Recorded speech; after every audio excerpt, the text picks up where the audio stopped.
everybody. My name is Kathy Escobar, and I'm the author of Turning Over Tables, a Lenten Call to Disrupting Power. And I'm really excited to be hanging out with you all over the upcoming weeks as we travel through the material together. Everything I do and write and share is always really about engaging and practicing and processing, not just taking in words and having it be an individual thing that maybe moves something inside, but actually we engage with each other and moves into outward action and practice. And so that's my hope for the material. I've been processing and talking and writing about power since 2008. It is a topic that I truly believe we need more conversations about and more spaces to really engage with and explore in the really deeper places of our story, not just on the surface, but really to drop in. And that is what I'm hoping for this material, and why I think talking about power, really engaging with ways to disrupt power is just so crucial in the Lenten season. That really is about a deeper dive. It's about getting in touch with things in our soul. It's about engaging with each other, making space to see what we're being called to. And I love the principle of contemplative action, and that idea that as we open and expand things in our heart and in our soul, it leads us to better practice. And I think we can all agree that right now and always since the beginning of time, issues of power have been at play. And so they are accelerated right now in our current situation in the United States, at least, but really globally.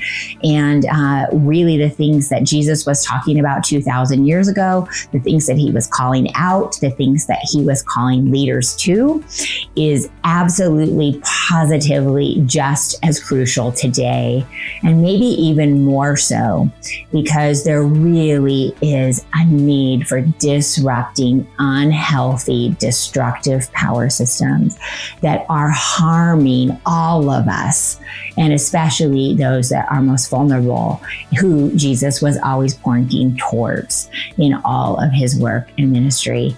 And so the Lent story, the story of Jesus, the story of Holy Week, is really a perfect time to engage with power. So I'm glad you're being brave and doing it together. And I'm traveling with you too. As I walk through, I'm in the same spot, because we should always be processing things related to power, especially as people of faith.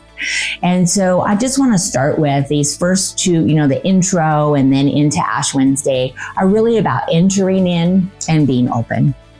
Entering in as best we can and being open. And it's just naming things about power is a start. And that is that power really, there's lots of definitions. The one that I use is really just the ability to influence and catalyze with position, perceived value, voice, and resources. And that is, we all have power. And that power in and of itself is not bad. We know that. The problem is that unhealthy power is extremely disruptive, and we just have so few right in front of us examples of healthy power. And I believe that the ways of Jesus, the example of Jesus, the words of Jesus all point us to that healthier power. And that really is the idea. And that this is not something that we can master. We're not just one quick practice away from shifting things. But what we can do is listen, learn, be stirred in our souls, and practice something different together. And it really does start with engagement. So enter and open, and Ash Wednesday is really a perfect time to start, related to just right-sizing ourselves in the story. And I've been in 12-step recovery for, now 20 years for codependence, and I'm an adult child of an alcoholic. I really believe in the 12 steps because they really are a path of humility and honesty and action. And there is a principle in recovery that I think is a great starting place, and that is really right-sizing ourselves in the human story. And that is not too big and not too small.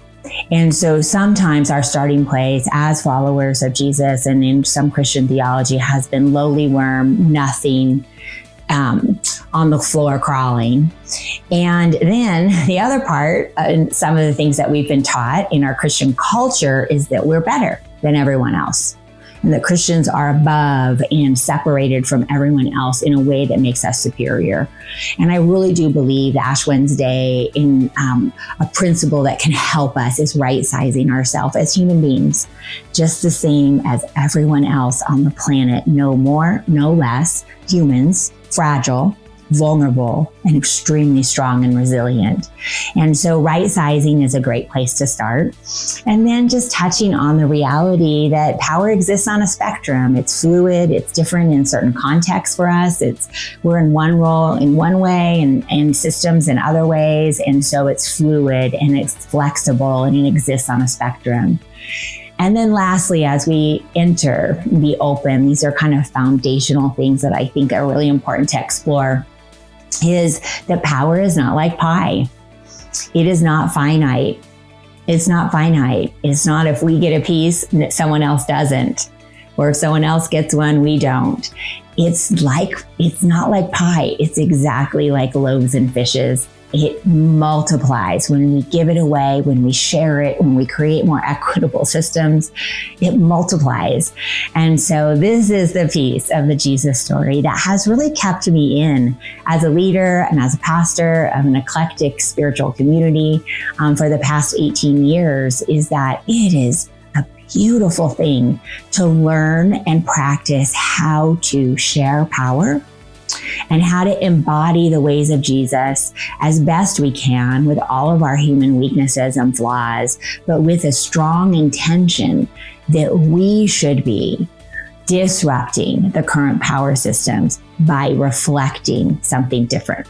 So that's my hope for this material. And I think a really big piece of all of this is just to engage as works for you. There are daily reflections. There's kind of an intro and then daily reflections. And then one of the parts that I really love the most is that at the end of each week, there really is a place for engagement. And so some reflection questions that you can do with yourself, with the group, and some actions and practices, a place for some journaling prompts for grief and for gratitude, because when we're talking about power, we're noticing ways in our own story where maybe we have been on the underside of power, we've been on the upside of power, and it's caused us pain. And then gratitude for the ways that we keep growing and changing. And so the material is meant to be engaged with in any way that works for us.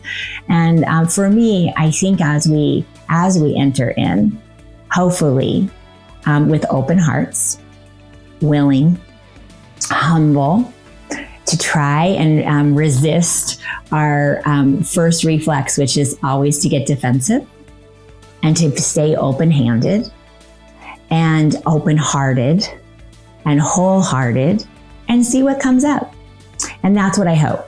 That whatever little pieces we have, we can just kind of hold on to those and see where the Spirit leads us in it.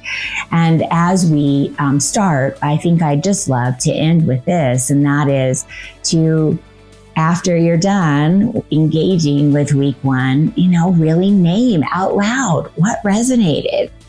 What words or phrases did you notice when you were reading this first section? What were you feeling inside as you enter Lent in this really tumultuous time in the world's history, maybe in your own story and your relationship to power? Just notice and try and name them. So I'm really excited to be together, and we'll just walk this week, 1 week at a time, staying open, staying humble, and prepare to be challenged.